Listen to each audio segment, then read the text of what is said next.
자, 넘겨보면, 자, 성경은 과연 하나님의 말씀인가?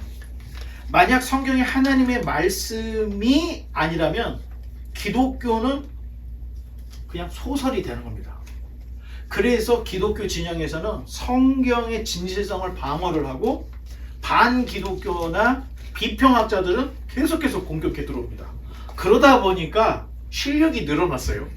그래서 기독교의 신학이 이렇게까지 발전했던 이유는 비평학자들의 비평을 반론, 변증을 하다 보니까 이 신학의 수준이 굉장히 높아진 거예요. 자, 기독교를 계시의 종교로 할 때 계시된 하나님의 말씀을 믿고 따르기 때문에 계시 종교라고 이야기하는 겁니다.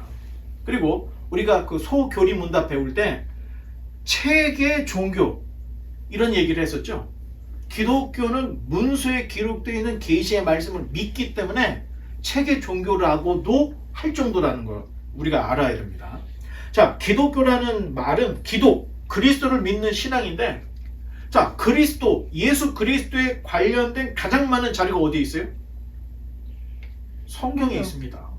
그러니 성경을 보지 않고 예수님을 믿는다? 이건 있을 수가 없는 얘기입니다. 더군다나 그렇다면 성경 외에 예수 그리스도에 대한 자료가 있느냐? 있기는 있습니다. 그런데 10손가락으로도 찝을 수 없을 정도로 있긴 있지만 굉장히 적습니다. 예수님을 알고 믿기 위해서는 반드시 성경을 알아야 됩니다. 참 재미있는 게 이상하게 우리가 소위 말하는 신령하다는 분들은 성경을 등한합니다. 그리고 하나님으로부터 자기가 직접 직통 계시를 받는다고 그래요. 자, 상당히 문제가 있습니다. 그렇게 된다면 기독교는 다 주관적인 신앙으로 미신이 돼버리는 거예요.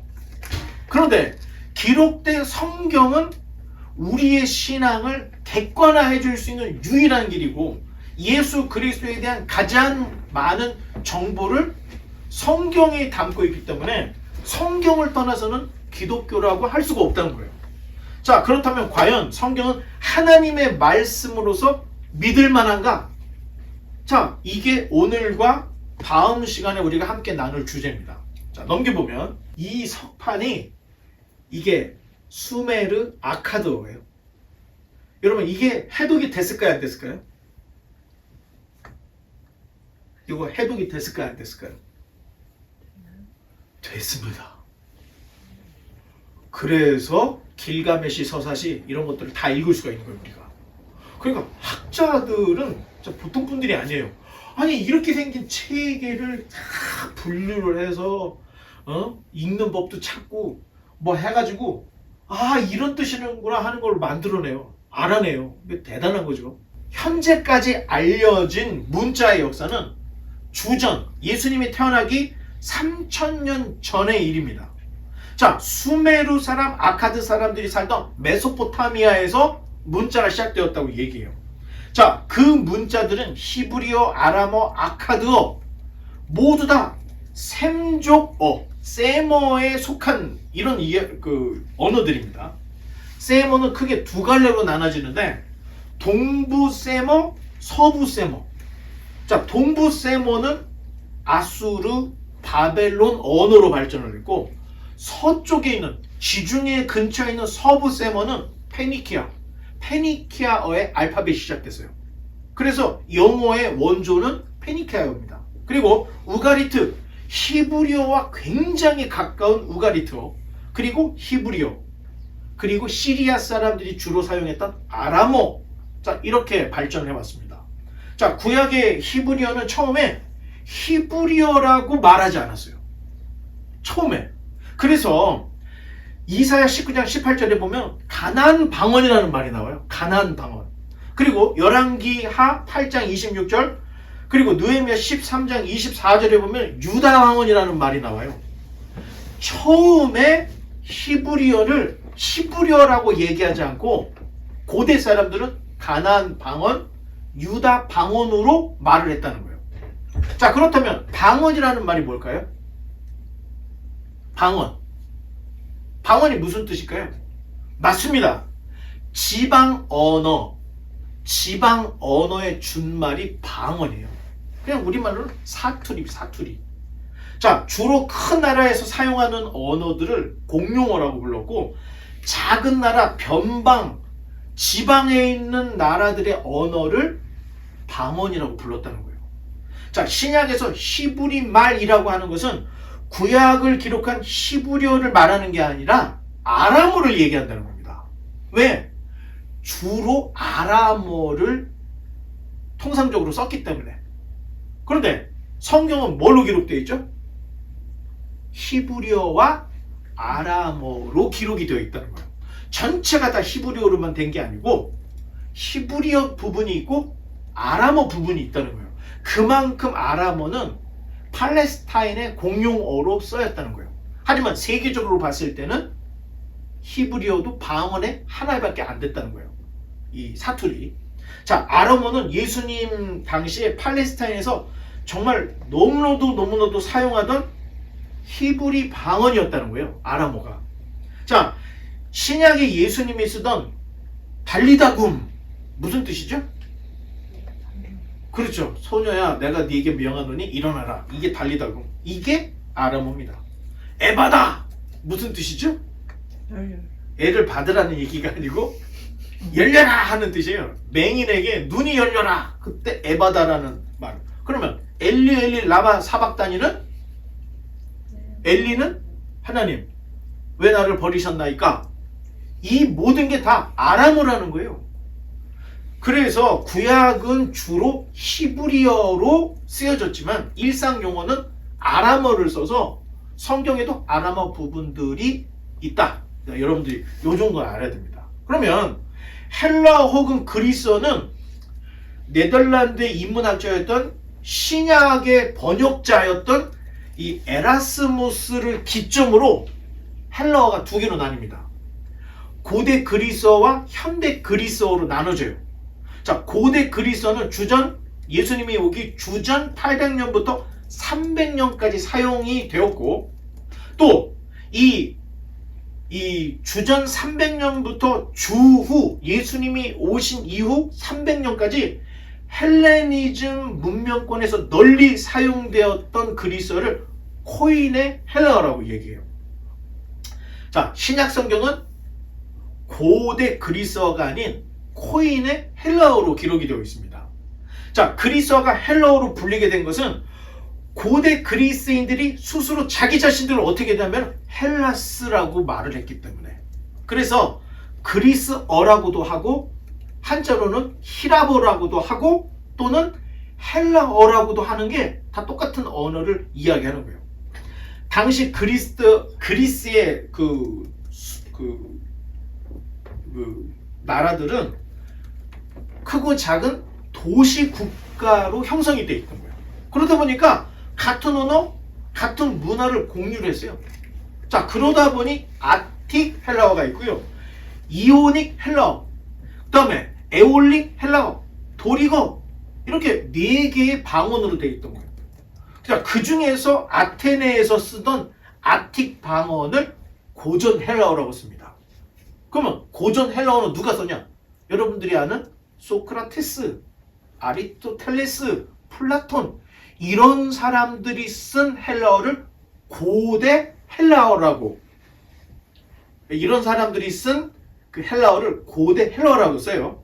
자, 그러면 고전 헬라어는 알렉산더 대왕의 정복 전쟁으로 중동 지방의 공식 언어로 발전해요. 자, 시간이 지나면서 다른 방언과 언어들이, 특히 라틴어가 헬라어하고 약간 이 믹서가 되면서 영향을 받아요. 그래서 다소 이 문법이 단순화됩니다. 자, 영어에서도 문법이 원래는 복잡했던 것들이 자꾸 간소화되죠. 언어는 여러분 빠르면 빠를수록, 짧으면 짧을수록 베스트로 뽑는 겁니다. 그러다 보니까 이 헬라어도 변화가 돼요. 자꾸 변형이 일어나요. 자, 변화가 되어서 누구나 쓰는 언어가 됐는데 이거를 코인의 헬라어라고 합니다. 자, 그러면 고대 헬라어와 코인의 헬라어가 얼마나 다른가? 완전히 다릅니다. 이 코인의 헬라어를 쓸 수 있는 사람이 고대 헬라어를 읽지도 못해요. 번역도 못합니다. 문법이 너무너무 어려워서. 그러니까 소크라테스, 플라톤, 아리스토텔레스 이런 분들이 그렇게 복잡한 철학을 낼 수 있었던 이유가 언어 자체가 그렇게 고차원적으로 어려운 거예요. 그래서 구분을 할 수 있어야 되는데 감사하게 신약 성경은 누구나 쓸 수 있는, 시장에서 거래하고 가정에서 대화하는 코이네 헬라어를 썼다는 거야. 이 코이네라는 말이 공통의 이런 뜻이 담겨져 있어요.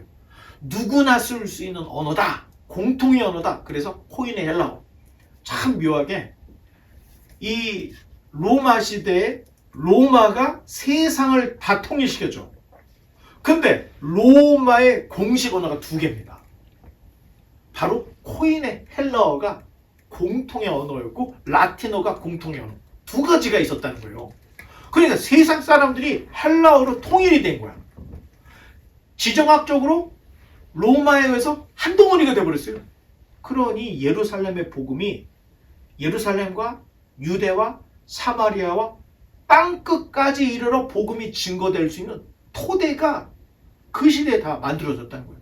여러분 위아 해가지고 로마는 모든 길은 로마로 통한다 이런 얘기 들어봤죠. 고대 시대에 있던 고속도들을 다 연결을 시켜서 로마로 통일하게 만든 게 로마입니다. 그러니까 마음만 먹으면 그냥 로마까지 다 갈 수 있어요. 다 이렇게 돼 있어요. 자, 따라서 아람어는 지방에서 사용하는 방언이었고 라틴어는 로마 제국의 공식 언어였고 헬라어는 누구나 사용하는 공용어였다. 이렇게 알고 있어야 됩니다. 자, 요 정도 알면 구약, 신약을 우리가 이해하는데 굉장히 이제 많이 올라온 거예요. 자, 하나 더 버튼을 눌러보면 자, 재밌는 게 히브리어도 여러분들이 진짜 딱 팔 걷어붙이고 내가 히브리어를 한번 독파해보자. 여러분 성경의 구약에 나와 있는 히브리어는요 여러분들이 마음만 먹으면 6개월이면 독파합니다. 그리고 헬라어는 조금 더 어려워요. 자, 이 얘기는 뭐냐? 구약의 옛 언약은 히브리어 정도, 아람어 정도로 됐다는 거예요. 그런데 신약의 복음 시대의 이 복음은 그거 갖고는 안 되는 거야. 헬라어 정도는 돼야 시제, 성수격이 다 나눠져 있어요. 그러니까 더 명확해. 그러니까 제가 볼 때 학자들도 똑같은 얘기를 해요. 율법은 히브리어 아람어로도 충분한다는 거예요, 표현이. 그런데 그리스도의 복음은 헬라어 정도는 돼야 표현이 되기 때문에 하나님께서 역사를 그렇게 계속해서 섭리하시면서 제때 히브리어, 제때 헬라어, 제때 로마 시대까지 오게 이걸 다니엘이 다 본 거예요. 그래서 예수님이 오시던 그 시대는 정보가 빨라지고 배움이 빨라지고 자 이런 시대가 이제 시작이 된다는 거예요. 예수님이 오신 그때부터 종말이 시작된 거예요. 자, 이런 게 다 연관이 있습니다. 자, 그러면 성경은 하나님이 메네메네 대게 우파르신처럼 지직지직해서 썼습니까? 아니면 사람에 의해서 썼습니까? 사람에 의해서 성경이 기록됐고 자, 성경은 천국 언어로 기록되어 있습니까? 인간의 언어로 기록되어 있습니까? 인간이에요. 그렇습니다. 만약 성경이 천국 언어로 기록이 되었다면 큰일 난 거죠. 아무도 몰라요. 그런데 감사하게 인간의 언어로 사람에 의해서 기록이 됐다는 거예요. 하지만 성경의 참 저작자는 누굴까요? 그렇죠. 그 근거가 바로 사도 바울이 이야기했던 모든 성경은 하나님의 감동으로 된 것으로, 즉 하나님의 영감으로 되었다. 영감으로 되었다. 이 기록된 계시의 말씀은 사람의 계시가 아닌 하나님이 인간에게 주신 계시다. 그래서 성경의 진정한 저작자는 하나님이시다. 자, 성경의 영감에 있어서 중요한 것이 우리가 지금 그 교리 시간에 배우는 이 삼위일체 신앙과 깊은 연관이 있습니다. 자, 기독교는 멀리서 보면 어때요? 몇 분을 섬기는 것 같아요? 성부, 성자, 성령. 그런데 가까이서 보면 또 어떻게 돼요? 한 하나님을 섬기죠? 자, 교리를 모르면 헷갈리는 거야. 교리에서는 유일하신 참 하나님은 삼위일체로 신비하게 존재하신다는 거예요.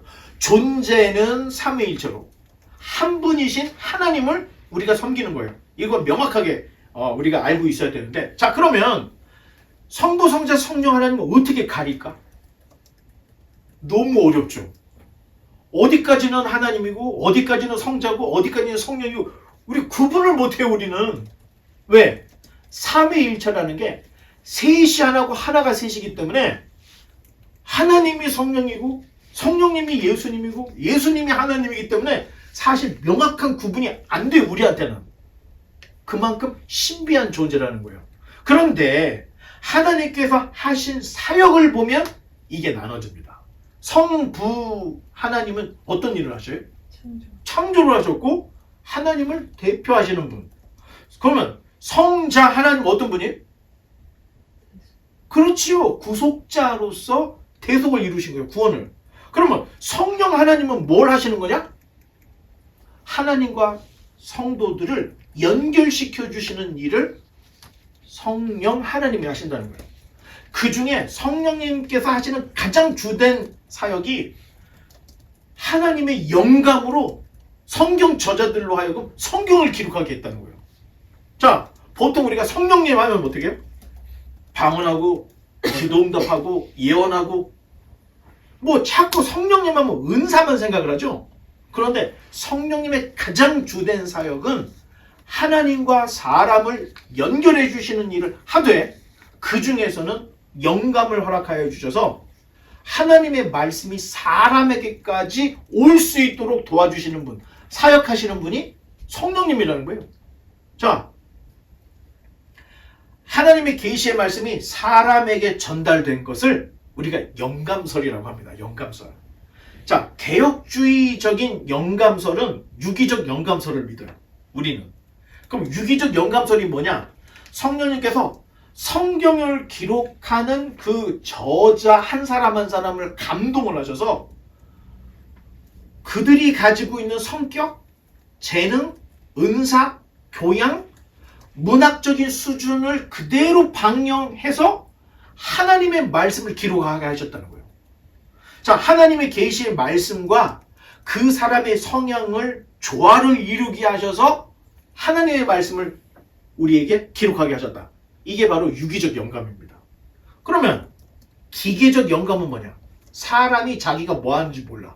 갑자기 눈이 탁 뒤집어지고 하면서 손으로 막 뭔가를 썼어. 자기는 의식이 없는 거야. 그런데 뭔가를 썼어. 이게 기계적인 영감설인데 우리는 기계적 영감설을 믿지 않습니다. 왜? 바울 서신에는 바울이 쓰는 문체가 있죠? 요한복음에는 요한이 쓰는 문체가 있어요. 하지만 그 내용상 영감된 말씀을 그대로 다르게 전해주고 있는 거예요. 이 각자의 성향대로.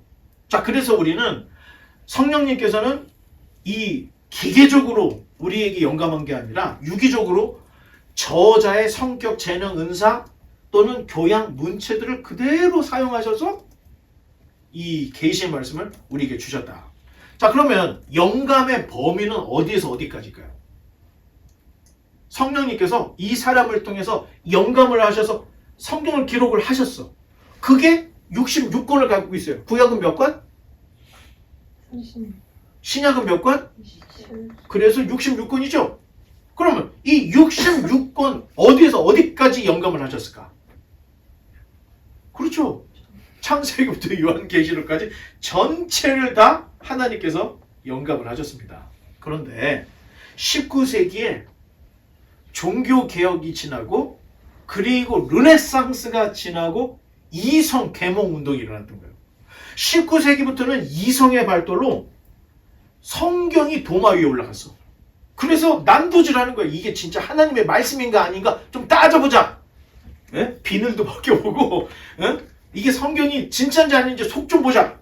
배도 가르고 성경을 도마 위에 놓고 난도질을 하기 시작을 했던 때가 19세기에 비평학이 발달하면서 그런 일이 생긴 거예요. 그러면서 성경은 과연 하나님의 말씀이냐 아니냐 이게 이슈였습니다. 자, 그 다음 페이지. 자, 성경은 주전 2000년, 예수님이 오기 2000년 전부터 주후 예수님이 오신 이후 100년 사이에 기록이 됐습니다. 성경이라고 하면 구약과 신약을 다 얘기하는 겁니다. 자, 그러나 성경 외에도 수많은 저작물들이 고대에 있어요. 성경 외에도 뭐 마카비, 유딧 뭐 이런 그 저작물들이 굉장히 많습니다. 그런데 그 중에서 선별된 것을 정경으로, 그리고 정경에 미치지 못하는 것을 외경으로, 그리고 권위 있는 사도와 교회의 이름을 도용해서 쓴 가짜 서신이 있습니다. 이것들을 위경 내지는 가경이라고 해요. 가짜라고 하는 겁니다. 누군가가 다른 의도로 베드로의 이름을 도용해서 쓰는 거예요. 이걸 가경, 위경이라고 합니다. 자, 이러한 선별, 어떤 거는 정경이고 어떤 경우는 외경이고 어떤 건 가경이다, 이렇게 선별하는 것을 정경화 작업이라고 합니다. 자, 하나 더 넘겨볼까요? 자, 정경이라는 말은 영어의 표준이라는 뜻의 캐논에서 온 거예요. 캐논.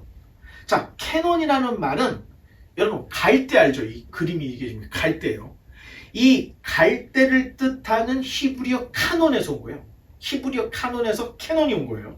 자, 한번 버튼을 눌러보면 고대 사회에서는 자가 없었던 거야.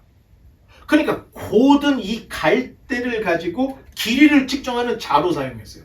그러다 보니까 표준이네 할 때 캐논, 그게 카논에서 왔던 거고 갈대를 의미하는 거예요. 자, 갈대라는 말이 그래서 표준이라는 뜻이로 정경은 캐논. 결국엔 뭐냐면 하나님의 표준된 말씀을 모아놓은 게 정경화 작업이라는 거예요. 자, 그러면 우리가 이제 이 이야기를 나누는 한 가지 생각해 볼 게, 성경이냐 성서냐. 여러분 이렇게 보다 보면 어떤 목사님의 설교나 책을 보면 성경이라고 돼 있고 성서라고 돼 있죠. 그렇잖아요. 한자로는 똑같은 의미예요. 성경도 성서도 뭐 거룩한 책, 경전 이런 뜻을 가지고 있어요.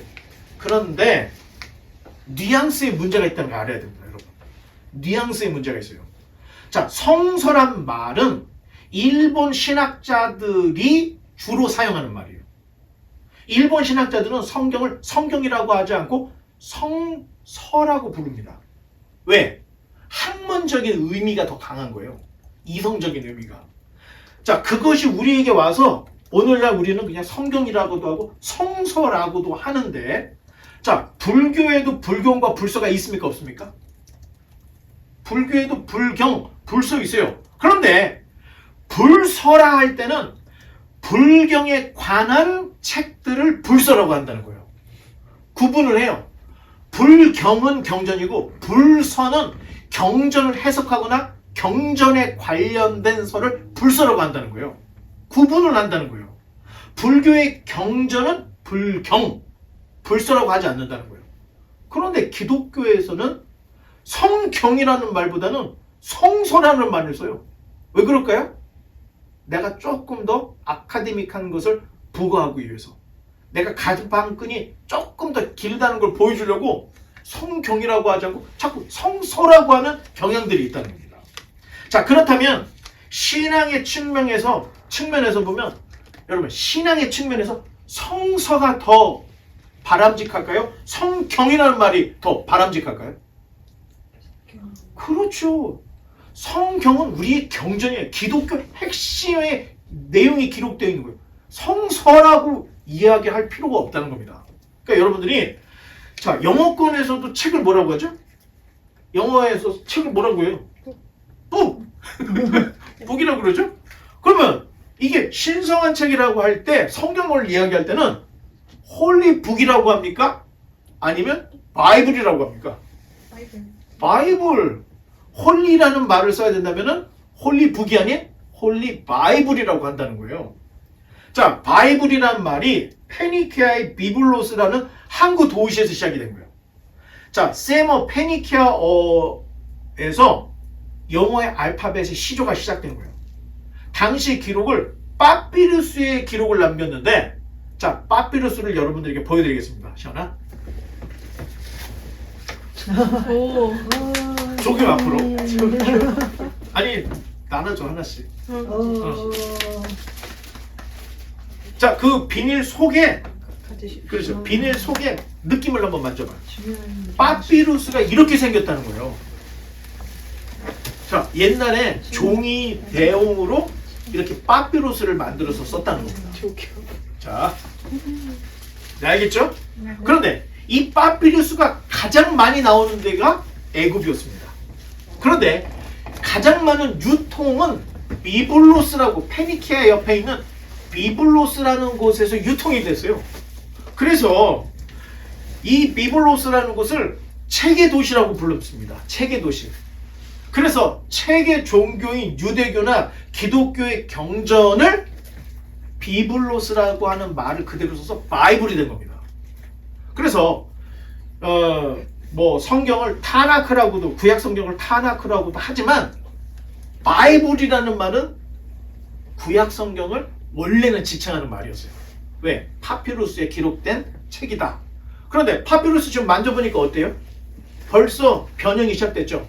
귀탱이들이 까맣게 타고 있어요. 얘는 오래 못 가. 아무리 약품 처리를 해도 오래 못 가기 때문에 금방 다 썩어버려요. 자, 그러니까 그 다음에 만든 게 뭐예요? 이거보다 더 높은 질이, 그렇죠. 가죽을 무드질을 한다고 그래요. 막 문질러서 부드럽게 만들고 연하게 만들어서 그거를 이어서 길게 만들어서 둘둘둘둘 말아요. 그래서 두루마리라는 말이 거기 나온 거예요. 자, 이런 것들을 우리가 좀 알아야 되죠. 자, 그런데 이제부터가 중요합니다. 불교의 경전을 불경이라 하듯이 기독교의 경전도 뭐라고 해야 정상이라고 그랬죠? 성경이라고 정상이에요. 그런데 더 정확하게 성경의 내용을 보니까 성경의 내용이 다 무슨 내용이에요? 언약하고 관련된 신앙의 언약서의 성격이 강하다는 거예요. 그래서 사실은 계약서나 언약서라고 해야 더 정확한 거예요. 왜? 사람과 사람의 언약 계약, 하나님과 사람의 언약 계약이 성경 안에 기록이 되어 있기 때문에. 그래서 구약은 어떤 의미예요? 옛날. 올드 테스터먼이라는 게 옛 언약이라는 거예요. 그러면 신약은 뭐예요? 새로운 언약, 뉴 테스터먼, 이렇게 얘기를 하죠. 그러면 이 언약이 일반 종교들과는 구별되는 기독교만의 고유한 특징이라는 겁니다. 착한이라고 선한이라면 극락간다, 이런 얘기가 아니고 관계적인 내용을 기록을 하고 있기 때문에 우리가 보고 있는 구약과 신약은 다른 종교하고는 구별할 수 있는 가장 강력한 내용이 이 안에 있어요. 그래서 사실은 우리가 구약을 이야기할 때 그냥 구약이라고 이야기한 거예요. 구약, 올드 테스터먼. 신약은 그냥 뉴 테스터먼, 신약. 굳이 성경을 안 붙여도 되는 거예요. 구약, 신약. 그런데 구약과 신약을 다 합쳤을 때는 뭐라고 불러야 될까요? 바이블. 좋아요. 바이블. 우리 한자로 따지면 성경 전서입니다. 그래서 여러분들 성경 사면은 거기에 성경 전서라고 되어 있어요. 구약, 신약이 다 포함되어 있다 해서 성경 전서. 자, 여러분 용어를 좀 알겠죠? 신구약이 다 들어있는 성경을 뭐 어떻게 부르면 좋다고요? 성경 전서. 그러면은 옛 언약은 구약, 새로운 언약은 신약. 그리고 성경을 말을 해야 된다면 성서보다는 성경이 훨씬 좋다는 거예요. 자, 그 다음 넘겨보면, 자, 수많은 고대 문서 중에 구약 39권, 신약 27권의 정경을 우리가 채택을 했는데 그냥 마구잡이로 한 게 아닙니다. 이 정경의 기준이 있어요. 첫 번째, 사도성입니다. 사도성. 예수님을 직접 본 12제자 중에 속한 사도들의 저작이어야만 정경으로 들어올 수 있었습니다. 단 마가복음의 마가는 12사도는 아니었죠. 그렇잖아요. 12사도가 아니에요. 사도가 아니야. 하지만 이 마가복음을 정경으로 넣은 거는 베드로의 헬라어 통역사로 마가가 활동을 했어. 그러니까 베드로의 이 검증을 철저히 받은 복음서다. 그래서 마가복음은 정경으로 들어올 수 있었던 거예요. 그럼 누가복음은 뭐냐? 바울의 최측근이 누가였던 거야. 그러니까 교회사 어떤 책에는 누가가 누가복음서를 쓴 거를 보고 바울이 누가야 너무 잘 썼다 이렇게 칭찬했다는 이런 기록도 내려와. 그러니까 바울을 통해서 기록된 게 누가복음이기 때문에 누가는 12사도가 아니었고 이방인이었지만 누가복음이 정경으로 들어올 수 있던 거예요. 그러면 야고보서는 누가 썼을까요? 야고보서? 요한의 형제 야고보가 아닌 예수님의 동생 야고보. 그분이 사도행전을 보면 기둥같이 여기는 장로였어요. 사도는 아니었어요. 하지만 예수님의 친동생이었기 때문에 교회의 수장이었기 때문에 야고보가 쓴 야고보서도 정경으로 들어올 수 있었습니다. 자, 이렇게 따져보면 사도성이 있느냐 없느냐를 굉장히 철저하게 봤다는 거예요. 자, 두 번째는 여기 나와 있죠. 고대성. 사도들이 활동하던 시대에 기록이 되었느냐 안 되었느냐. 아니 사도들의 시대가 지난 200년, 300년, 400년 후에 무엇인가가 쓰여졌다면 이거를 신뢰할 수가 없다는 거예요. 그래서 성경의 정경은 고대성을 봤다는 거예요. 고대성. 자, 단군 신화가 몇 년 만에 그 단군 신화가 기록이 됐죠? 단군 신화가 단군 신화 때로부터 시작을 해서 단군 신화가 기록된 때가 3600년 후에 기록이 됐습니다. 그러니까 우리가 전설의 고향이라고 자꾸 얘기하는 거예요. 그러면 불경에 이 불교의 불경을 보면 석가 사후 약 500년 후에 불경이 기록이 됐어요. 500년이에요, 여러분. 자, 이슬람교의 코란 무하마드 사후 135년 후에 기록이 됐습니다. 또 유교 경전 공자 사후 400년 후에 기록이 됐어요. 알렉산더에 대한 이야기는 알렉산더가 죽고 400년 후에 기록이 되기 시작했습니다. 다 구전으로 전해 내려왔던 거예요. 그러면 로마의 황자 디베리오라고 그러죠. 티베리우스 황제의 기록은 죽고 난 후에 80년 후에 기록이 됐다는 거예요. 80년 후에. 자, 그런데 복음서 예수님에 대한 이야기는 예수님이 죽고 60년 내에 기록이 됐다는 겁니다. 무슨 말인지 알겠죠? 그래서 고대성이 충족된 문서만 정경으로 들어올 수 있었다는 거예요. 자, 그리고 세 번째 정통성이죠. 구약 39, 신약 27권, 총 66권 1189장은 교리적인 통일성이 있어요. 아니, 예정이 얘기하는데 이쪽에서는 예정을 반대로 하고 있어. 이런 게 없다는 거예요. 교리적인 통일성이 다 가지고 있어요. 지금 우리 66권은. 자, 그리고 네 번째 보편성이 있습니다.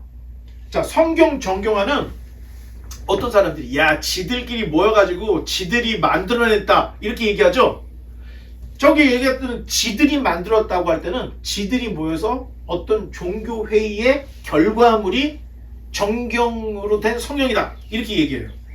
그런데 사실 이미 고대 교회들이 전통적으로 사용하던 성경을 회의에 가지고 온 거예요.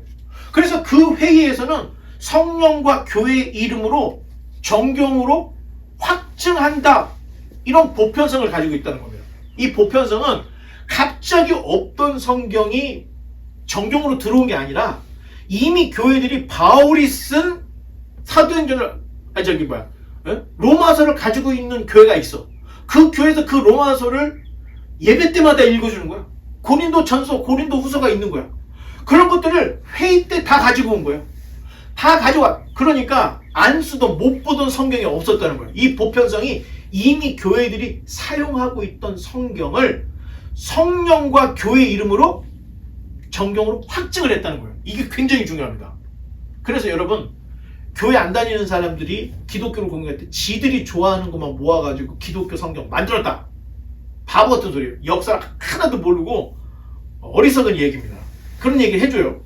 그리고 다섯 번째가 성구 독성. 자, 성구 독성이 뭐냐? 예배 때 사용을 했느냐 안 했느냐. 아니 교회에서 가지고는 있었는데 그렇게 무거워. 한 번도 열어보지도 않았던 거. 이런 걸 가지고 정경했던 게 아니고 교회에서 예배 때 사용했던 시편, 예배 때 사용했던 마태복음, 누가복음 이 모든 것들을 정경으로 선택을 했다는 거예요. 그러니까 안 쓰는 성경이 아니라 예배 때 사용하던 편지들, 이 저작물들을 성경의 정경으로 했다는 겁니다. 그러니까 갑자기 없던 게 회의 때 탁 나타나가지고 이거야! 이런 게 하나도 없었다는 거예요. 자연스럽게 교회들이 읽고 사용하고 고백하던 성경이 정경이 됐다는 거예요. 자, 영감성. 지금까지 말했던 이 다섯 가지 모두를 합친 게 영감성에 들어갑니다. 자, 정경과 외경의 차이는 둘 다 역사적인 사실을 담고 있어요. 근데 외경은 뭐냐? 영감성이 떨어져요. 인간 구원하시는 하나님의 마음과 영감이 떨어져요. 하지만 외경에는 역사는 있습니다. 그래서 마카비 상하를 읽어보면 신구약 중간사에 역사 이야기는 기록되어 있어요. 단 그 안에는 인간 구원과 전혀 관계없는 역사적 사실들이 담고 있어요. 그래서 영감이 부족하다고 해서 얘네들은 외경으로 빼놓은 겁니다. 외경으로. 참고 자료로 빼놓은 거예요. 자, 정경은 예수님이 하나님의 아들이라고 명확한 증거를 가지고 있는 책만 정경으로 선택을 했고 외경은 영감성이 떨어지더라. 여기까지 알고 있으면 됩니다. 자, 그 다음 넘겨보면 자, 그러면 신약과 구약의 정경이 달라요.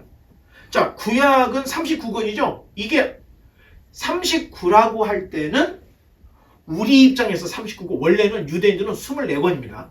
왜? 사무엘 상하를 우리는 나눴지만 그분들은 상하가 하나로 되어 있어요. 역대상하가 하나, 열왕기상하가 하나로 되어 있기 때문에 권수로 따지면 틀리지만 지금 우리가 갖고 있는 구약과 유대인들이 쓰는 구약은 똑같습니다. 내용은. 자, 그렇다면 구약이 언제 누구에 의해서? 자, 기독교에서 구약 성경을 정경을 했습니까? 안 했습니까? 안 했습니다. 기독교가 정경을 한 게 아니에요. 유대교에서 90년 양리아라는 회의에서 유대 랍비들이 모여서 유대교의 경전, 우리로 따지면 39권 구약을 확증을 해요. 자, 그렇다면 왜 했을까? 90년에 했다고 하는 것은 그로부터 20년 전, 주후 70년에 무슨 일이 생겨요? 로마가 예루살렘을 가루로 만들어버렸습니다. 성전을 다 부셔버렸어요. 그래서 유대인들이 온 세상에 퍼지는 디아스폴라가 또 일어났던 거예요. 자, 그때 무슨 일이 있었냐면은 유대교의 중심은 성전이에요. 근데 성전이 파괴되니까 중심이 없는 거야. 그런데 성경은 너무 천차만별이야. 그래서 정경과 외경에 분류를 하자. 그게 AD 90년 얌야에서 유대인 학자들이 모여서 구약을 정경을 시킨 거예요. 그것을 오늘날 우리가 기독교는 유대인들이 사용한 그 성경을 구약으로 그대로 다 가지고 왔어요. 단 잘라진 게 있죠. 열왕기상하, 사무엘상 이렇게 잘라서 우리가 39권으로 분류를 한 거 외에는 다른 게 없던 거예요. 자, 그러면 신약은 언제 했냐? 신약이 몇 권이죠? 27권. 주 397년 카르타고 종교회의에서 27권 확정이 있던 거예요. 자, 놀라운 것은 자, 신약 성경의 정경의 필요를 누가 얘기했을까요? 이단자들이 얘기했다는 거예요. 놀라운 거죠. 이단자들이 바울의 서신 몇 개, 누가복음을 이게 진짜고 나머지는 가짜다 이런 얘기를 하기 시작한 거예요. 자, 그러니까 교회에서 혼란이 있던 거예요. 어떤 거는 성경이고 어떤 거는 아니라고 막 이단자들이 얘기하니까 교회에 막 혼란이 생긴 거예요. 그래서 이것을 정확하게 하기 위해서 397년 카르타고 종교회의에서, 카르타고가 지금이 어디죠? 카르타고가 북아프리카에 있는 나도 이름을 까먹었네. 나중에 생각나면 얘기해 줄게요. 카르타고가 그때 당시에는 굉장히 중심 도시였던 거야. 그래서 카르타고에 모여서 그 신약 27권을 정경화했죠. 자, 이 신약의 정경의 목적은 이단 경계 때문에 한 거예요. 이단자들이 자꾸 자기 나름대로 정경을 만들어 버리니까 공인된 정경이 필요하다 해서 회의를 통해서 지금의 우리 성경이 만들어진 겁니다. 자, 그럼 넘겨보면 튀니지. 오늘날의 튀니지가 고대 카르타고가 도시였던 거예요. 수도였던 겁니다. 자, 그러면 이제 여러분 여기 그림을 보면 어떤 느낌이 들어요? 낡았네요. 네? 낡았네요. 낡았죠. 그런데 여러분들이 보기에 온전한 애들이 있어요, 없어요? 없어요. 이게 양피지도 있고 파피루스도 있어. 온전한 애가 없는 거야. 구약은 90년에, 신약은 397년에 공인을 했는데 그 원본 성경이 어떻게 될까요? 그대로 보존이 될까요? 아니면 유실될까요? 아니, 파피루스 지금 우리가 나나들을 본 것도 보통 구탱이들이 까맣게 지금 타들어가고 있잖아. 그쵸? 귀탱이가. 이게 보통 문제가 아니에요. 자, 결국에는 이 성경을 어떻게 해야 되냐? 보존을 하려면 어떻게 될까요, 여러분? 복사본을 만들어야 되잖아. 근데 복사본을 만드는데 오늘날처럼 복사기가 있었을까요? 카메라가 있었을까요? 아니죠. 그럼 어떻게 해? 보고 베끼는 수밖에 없어. 보고 베껴. 자, 보고 베끼는 중에 오류가 있을까요, 없을까요? 진짜 상당히 많습니다. 쓰다가 똑같은 걸 또 쓰는 거야. 중복. 쓰다가 그냥 넘어간 거야. 한 줄을. 탈락. 앞뒤가 바뀌어버리니까 졸다가. 도치. 이거 두 개 비슷하니까 그냥 합쳐버리네. 융합.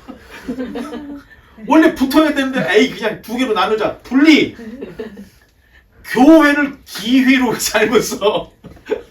교회를 기회로 잘못 써. 잘못 읽어. 잘못 읽으면 어떻게 될까요? 잘못 쓰게 되어 있잖아요. 자, 오류를 피할 수가 없다는 거예요. 자, 그래서 자, 이게 다 지금 구약과 신약의 사본들인데 참 놀라운 게 여러분, 얘도 누가복음이고 얘도 누가복음이면 만약에 이 사본들이 다 누가복음 사본이라고 할 때 이 중에 똑같은 애들이 있을까요, 없을까요? 있겠죠. 없습니다. 없어요? 다 조금씩 틀린 거야. 망했네. 여러분, 19세기 비평학자들이 왜 기독교의 성경이 과연 하나님의 말씀인가? 왜 비판을 했겠어요? 이런 문제가 있는 거야. 그러니 니네가 정경이라고 했던 그 성경이 오늘날까지 온전하게 보존이 돼 있다는 증거가 있냐 없냐? 그래서 칼도마에 올라 있는 거예요. 그러니까 증명이 안 되니까 내용으로 하자. 내용으로 따져보니까 이게 안 맞잖아. 그러면서 비판을 엄청나게 세게 들어왔습니다. 자, 심지어는 우리가 지금 성경을 읽다 보면은 여러분 없음 하는 부분이 있어요, 없어요? 괄호 쳐놓고 뭐 몇 절이 없어. 없음 돼 있는 거예요. 유신대. 자, 이게 왜 없지? 참 재미있는 게, 자, 헬라어가 계속 발전했겠죠. 헬라어가 초기에는 다 대문자만 썼습니다.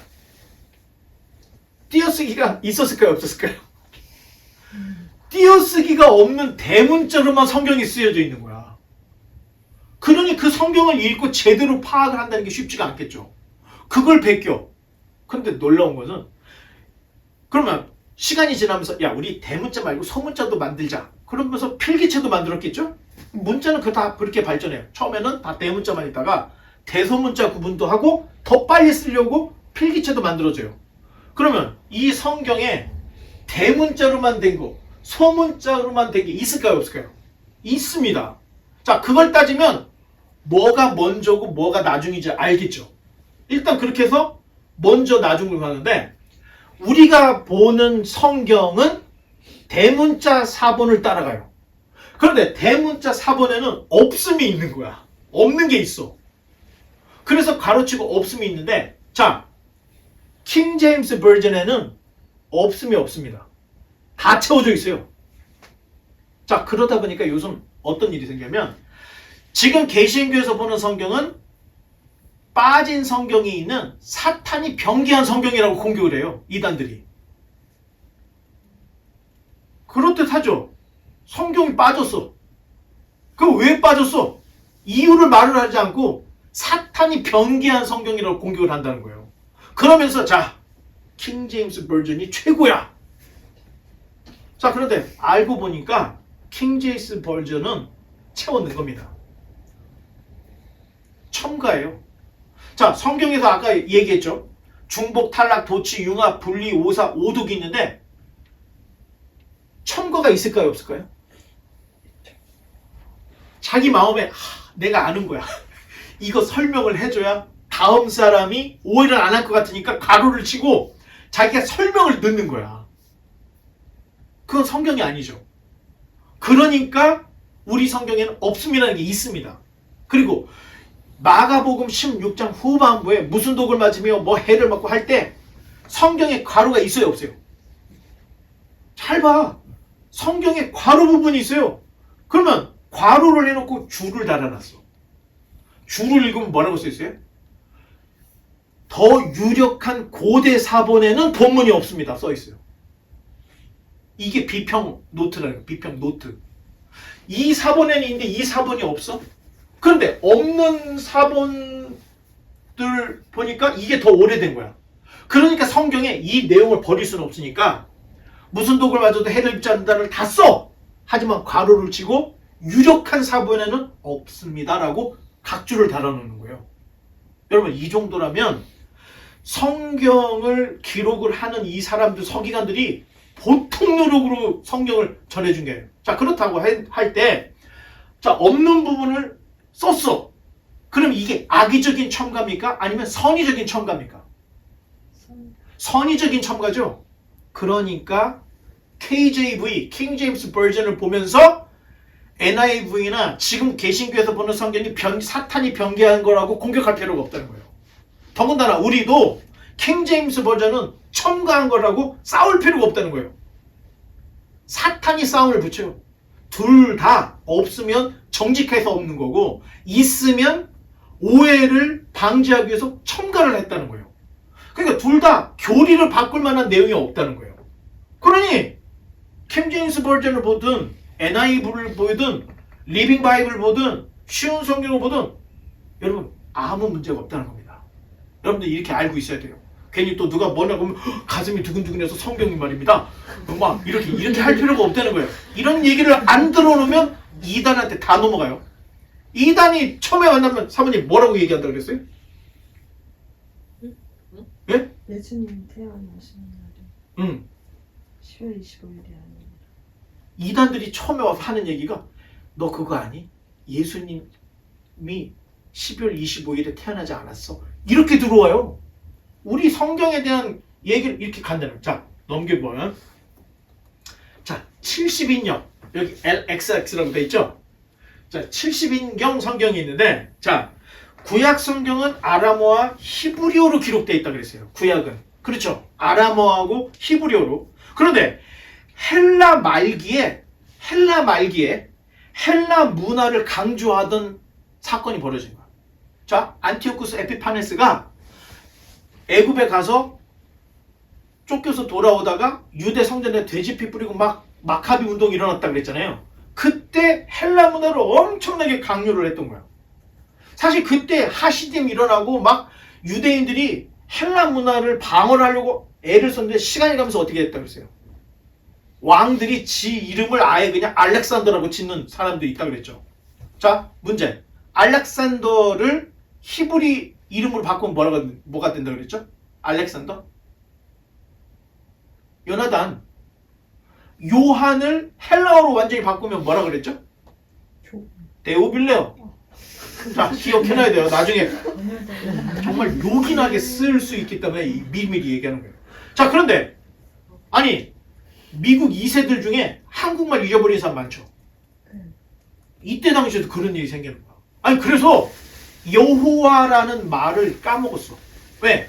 고대 히브리어에는 모음이 없어요. 그냥 기역,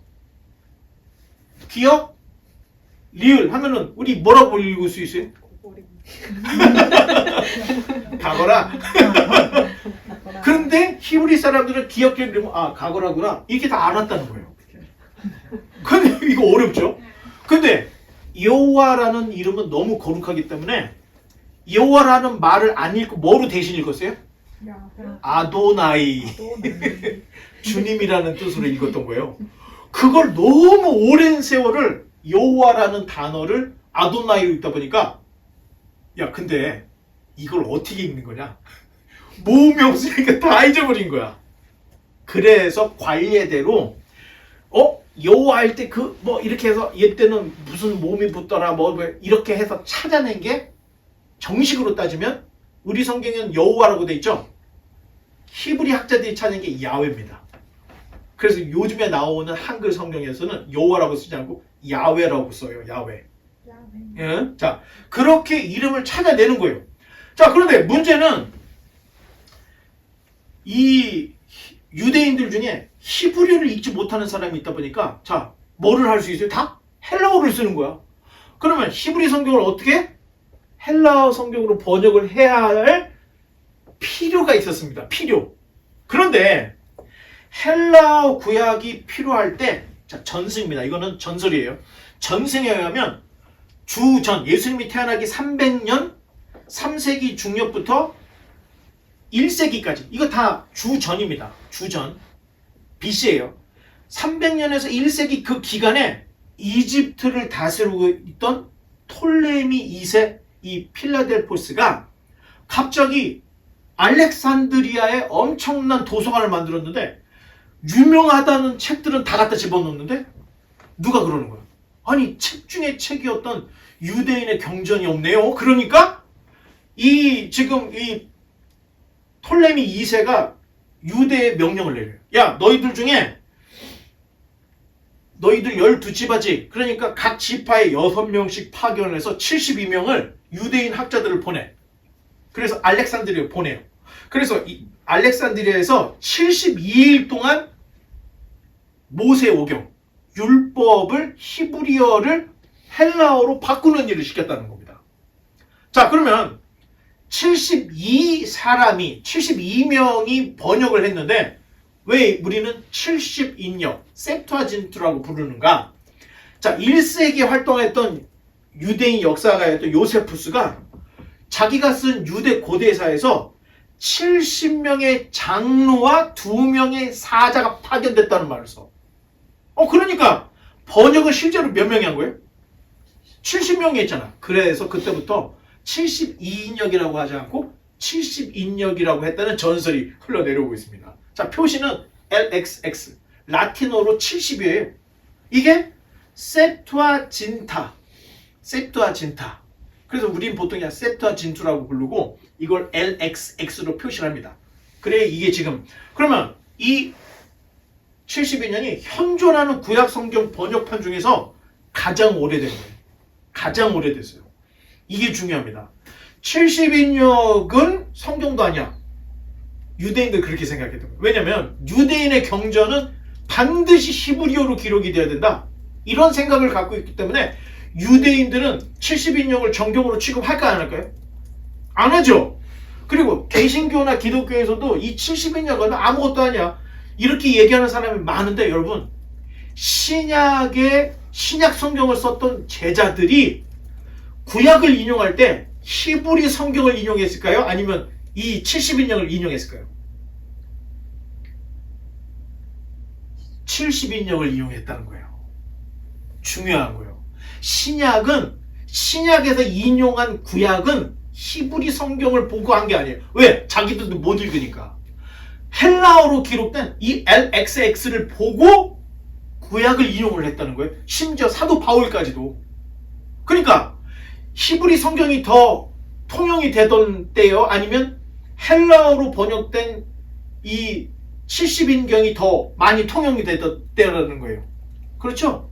70인경이 훨씬 더 그때 당시 많이 읽혔다는 거예요. 자, 이제 마지막 하나만 더 넘겨보고 자, 마지막은 이 사람이 제롬이라고 하는 히에로무스라고 하는 제롬이라는 분이에요. 자, 로마 교황이 기독교 공인 후, 자, 이거 중요한 질문. 신약 성경, 아니, 구약 성경이 정경이 언제라고 그랬죠? 예루살렘이 70년에 멸망했어. 그러면 구약 성경은 90년에 정경이 됐다고 그랬죠. 그러면 신약 성경은 오늘날의 튀니지에 있는 이 카르타고에서 정경 확정이 되는데 몇 년도? 397년에 정경이 된 거예요. 그런데 397년에 정경이 되는데 이 성경은 385년에서 405년 사이에 제롬이라고 하는 히에로니무스가 교황령에 의해서 성경을 라틴어로 바꾼 거예요. 라틴어로. 그러니까 정경 작업이 중간에 일어나고 있을 때 이 작업이 시작됐다는 거죠. 자, 이런 것들은 좀 굉장히 중요해요. 자, 이것을 라틴어 성경을 불가타, 볼게이트 버전이라고 얘기해요. 불가타. 자, 불가타라고 하는 라틴어는 보통 일반이라는 뜻이에요. 그러면 헬라어로 보통 일반이 아까 뭐라 그랬죠? 네? 헬라어로 보통 일반, 보통 이런 거를 헬라어로 코이네. 그래서 코이네 헬라어라고 했던 거고, 라틴어에서 라틴어로 번역한 성경을 불가타, 볼게이트라고 하는데 이 불가타라는 뜻도 보통 일반이라는 뜻이 있다는 거예요. 그래서 누구나 읽어야 되는, 누구나 읽는 성경, 이게 불가타 성경. 그래서 공통 성경이다. 그래서 볼게이트라고 이렇게 만들어진 거예요. 여러분, LXX 볼게이트가 왜 중요하냐? 다 유실해서 히브리 헬라어 성경은 다 유실이 돼버린 거야. 원본이. 그런데 얘네들은 히브리 헬라어 성경보다 훨씬 안전하게 보존이 되어 있다는 거예요. 그래서 중요하다는 거예요. 자, 라틴어 불가타 성경이 중세말 종교개혁. 자, 종교개혁이 언제지? 종교개혁? 1500? 종교개혁이 언제예요? 빨리 얘기해봐. 1517년. 중요한 것은 종교개혁 이전까지, 자, 성경이라고 하면은 사제들과 지식인들의 전유물이 성경이었던 거예요. 그러면 일반인들이 성경을 읽을 수 있었습니까? 없었습니까?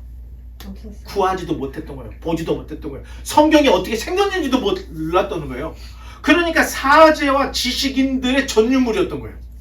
그런데 종교개혁의 위대한 유산 중에 하나는 사제와 귀족들의 전유물이었던 성경을 독일어, 영어로 번역을 해서 누구나가 성경을 읽을 수 있게 했다는 겁니다.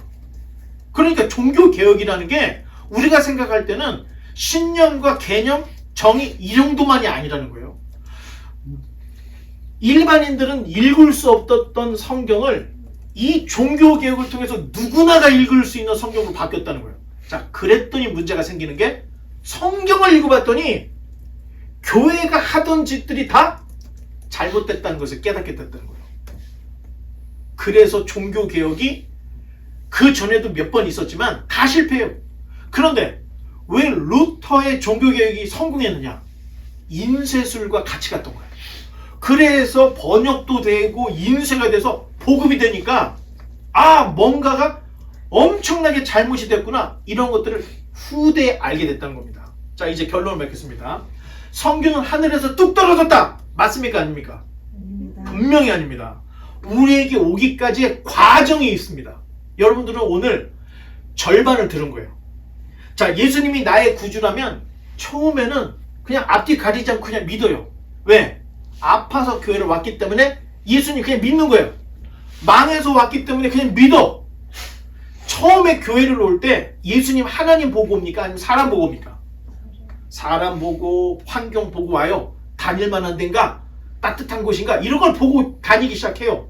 그러다가 기도해서 마음의 평안을 얻고 설교 듣다가 감동을 하고 그러면서 믿음의 시작이 되는 거예요. 시작이 되는 거예요. 그런데 신앙이 성장하면서 신앙의 정체성을 찾게 되게 돼 있어요. 사람들은. 그러면서 예수님에 대해서 더 깊이 알기를 원해서 이제 성경 공부를 참석을 하고 성경을 읽기 시작하는 거예요. 성경 탐구를 시작하는 거예요. 성경을 탐구하게 되면 성경이 하늘에서 뚝 떨어진 게 아니라는 사실을 알고 깜짝 놀랍니다. 그러면서 성경이 우리에게 오기까지의 이런 과정이 있었다는 것을 알게 돼요. 이제 제정신을 차리게 된다는 거예요. 그 전까지는 기독교를 해리포터처럼 믿었던 거예요. 반지의 제왕처럼 믿었던 거예요. 그런데 이런 것들을 이해하면서 그 다음부터는 정신을 차리고 성경에 대한 깊은 탐구, 성경의 지평을 알고 싶어하는 이런 열정이 일어나서 성경을 계속 봐요. 그러면서 알게 되는 게 하나님이 어떤 분인지를 그때 알게 되는 거예요. 그 전까지만 해도 수염 있고 지팡이 들고 구름 타고 다니는 우리가 알고 있는 산신령으로 하나님을 착각을 하고 있다는 거예요. 그런데 성경을 알면서부터 이러한 잘못된 개념들이 사라지고 하나님이 어떤 분인가, 영이신 하나님을 알고 그러면서 자기 자신을 알게 되는 거예요. 그러면서 신앙의 목표가 생기고 삶의 목표가 수정이 됩니다. 지금까지는 내가 하고 싶은 대로 내 사업을 위해서 살고 내 가족만을 위해서 살았는데 성경을 보니까 그게 아니라는 사실을 알게 되는 거예요. 사람이 어디에서 시작을 했고 무엇을 하다가 어디로 가는지를 정확하게 알면서부터 인생의 길이 바뀐다는 겁니다. 바라기는 우리 모두가 이러한 변화에 들어가야 됩니다. 여러분의 그 지금까지의 삶, 내가 어떤 목표를 살았는지, 내가 성경을 보고 예수님을 만났다면 이게 바뀌어야 된다는 거예요. 바라기는 우리 모두가 성경을 통해서 하나님을 깨닫고 만물의 이치, 인생의 가치를 깨달아서 그리스도인다운 삶으로 변화되는 저와 여러분 되시기를 주님의 이름으로 간절히 축원합니다. 기도하겠습니다.